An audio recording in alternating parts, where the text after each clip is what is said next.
આજે 10 ઓગસ્ટ એટલે કે વિશ્વ સિંહ દિવસ છે। ગીરના જંગલને અડીને આવેલા એક ગામમાં એવી વાત સામે આવી છે જે સાંભળીને તમે ચોંકી જશો। એ સ્થાનિક ખેડૂત નાનુભાઈ સીલુ, જેમનો અને સિંહ સાથે દુશ્મનીનો નહીં પણ પારિવારિક સંબંધ છે।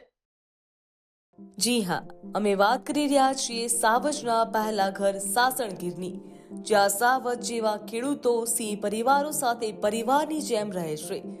સિંહ જ્યારે જંગલ વિસ્તારમાં ફરતા હોય છે ત્યારે સ્વાભાવિક રીતે કોઈને હાનિ પહોંચાડતા હોતા નથી, પરંતુ એવી કોઈ ક્ષણ આવે છે જ્યારે તેમના નિત્યક્રમમાં દખલ પડે અને ત્યારે તે જોતા નથી કે સામે કોણ છે। ત્યારે વર્ષના 365 દિવસ નાનુભાઈ સીલુ જંગલમાં પશુઓ સાથે વિતાવે છે। ત્યારે આજે સિંહ દિવસ ઉપર આવો કરીએ આવા જ સિંહોની વાત। 10 ઓગસ્ટ વિશ્વ સિંહ દિવસ। કહેવાય છે કે આ વનરાજો સાથે અનેક ઘડી વિતાવવી એ જેના ભાગ્યમાં હોય એ લોકો જ વિતાવી શકે।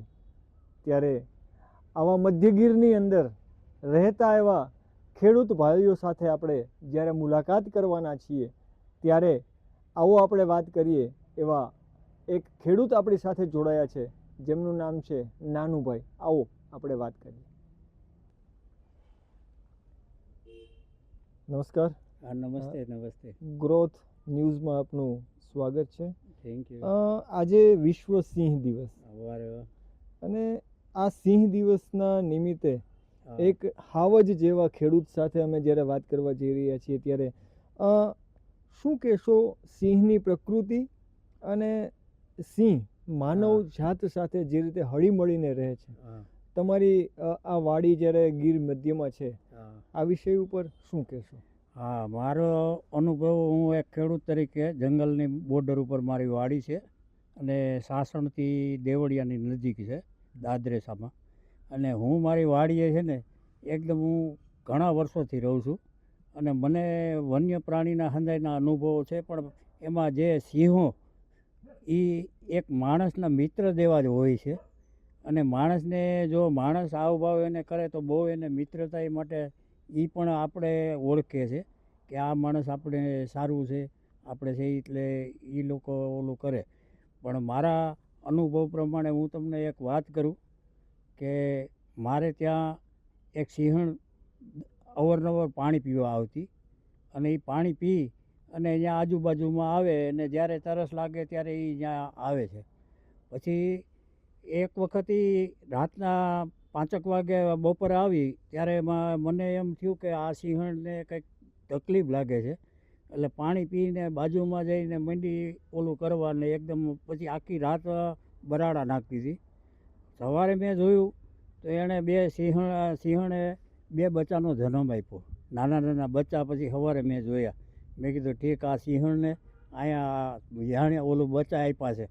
એટલે પછી એ બચ્ચા ત્યાં રહે થોડાક દી, અઠવાડિયા સુધી તો એમાં રહે। પછી 8 દી પછી પાછી સિંહણ છે ને એ એકદમ લઈને એ બારી વહી ગઈ। પછી એના 10 દિવસ જઈને હતી, પછી પાછા એ સિંહણના બચ્ચા સાધારણ મોટા થયા એટલે પાછા અહીંયા આવ્યા અને પાછા આવીને મેં જોયું તો મેં કીધું આ તો ભલે આ અહીંયા સિંહણ ઓલી વ્યાણી હતી એ જ બચ્ચા ને એ જ સિંહણ। પછી તો એ અવારનવાર એ જ્યાં રોકાણી એટલે મને એમ થયું કે વાહ વાહ, બચ્ચા એ બહુ સારા।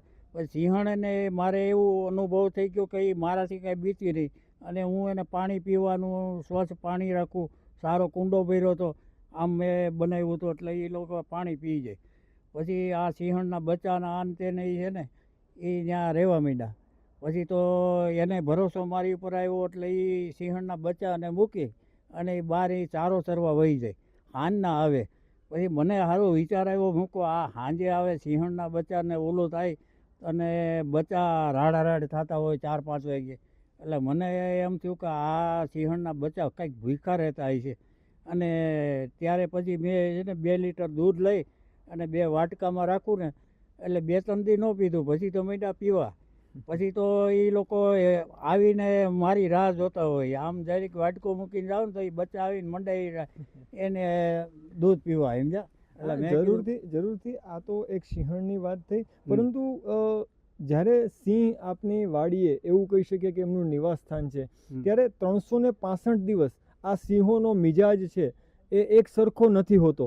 ત્યારે આપને આ સિંહોને જોઈ અને કઈ રીતે ખ્યાલ આવતો કે આજે સિંહણ છે એ ખીજમાં છે, એની હા. પ્રકૃતિ એવી કઈ વાત છે કે જેથી આપણે ઓળખી શકીએ? આ સિંહણને જે જાનવરો છે, આ કોઈ રસ્તા કોઈ બીજે ક્યાંય પણ એને કંઈ કોઈ ડિસ્ટર્બ કર્યા હોય અથવા એને ક્રોધ આવે એવું કોઈ કૃત્યો કર્યો હોય તો અમને ખ્યાલ તો આવી જાય.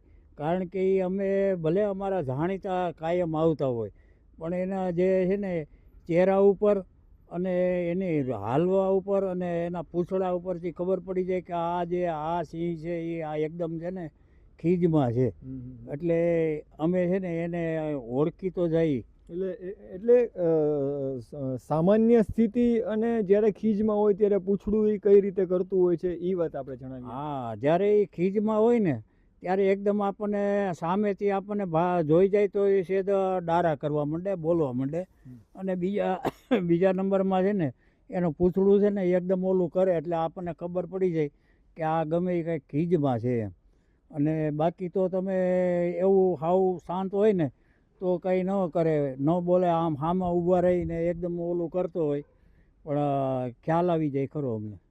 પ્રકૃતિની સાથે જ્યારે તમે જીવન વિતાવી રહ્યા છો ત્યારે આ પ્રકૃતિની અંદર જ્યારે આજે સિંહ દિવસ છે ત્યારે છેલ્લા ઘણા દિવસોથી એવી ઘટનાઓ આપણી સામે આવે છે, તો તમે વન્યજીવો માટે લોકોને શું સંદેશ આપશો? લોકોને તો હું એટલું જ કહેવા માગું છું કે સિંહ છે ને આપણે માણસની કરતાં પણ બુદ્ધિમાં હોશિયાર છે, કોઈને કાંઈ પણ રંજાડે નહીં. પણ આપણે જો એને કોઈ એનું ધ્યાન રાખશું તો એને ખ્યાલ છે કે ભાઈ આપણે ખોટી રીતે કોઈને હેરાન કરતાય નથી અને કરશે પણ નહીં મારા અનુભવ પ્રમાણે. પણ એ લોકોને શું છે તમારે હેરાન ન કરો ને એટલી આ મારી નમ્ર વિનંતી છે.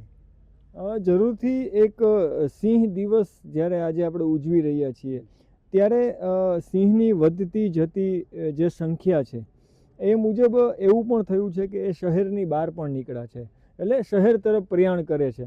તો એ માટે શહેરીજનોને તમે શું કહેવા માગશો કે જ્યારે સિંહ ત્યાંથી પસાર થયો હોય શું એવી સાવચેતી રાખવી જોઈએ જેથી કરીને સિંહ છે એ માનવજાતને નુકસાન ન કરે?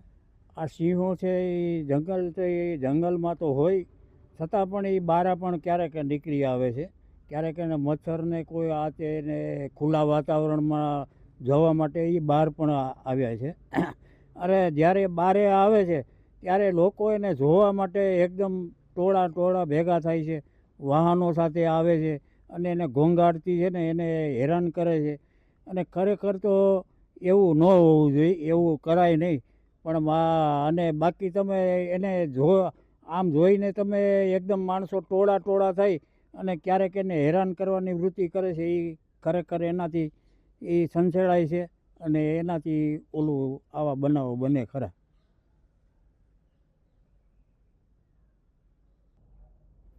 આ તો હતા એવા ખેડૂતો કે જે આપણે એમ કહીએ કે સિંહ જેવા અને હાવજ જેવા થઈને હાવજુ હારે પ્રકૃતિની સાથે રહે છે. આવી જ વાતો જોવા માટે અમારી સાથે હંમેશા જોડાયેલા રહો. કૃતાર્થ વૈષ્ણવ, ગ્રોથ નાવ ન્યૂઝ, જુનાગઢ.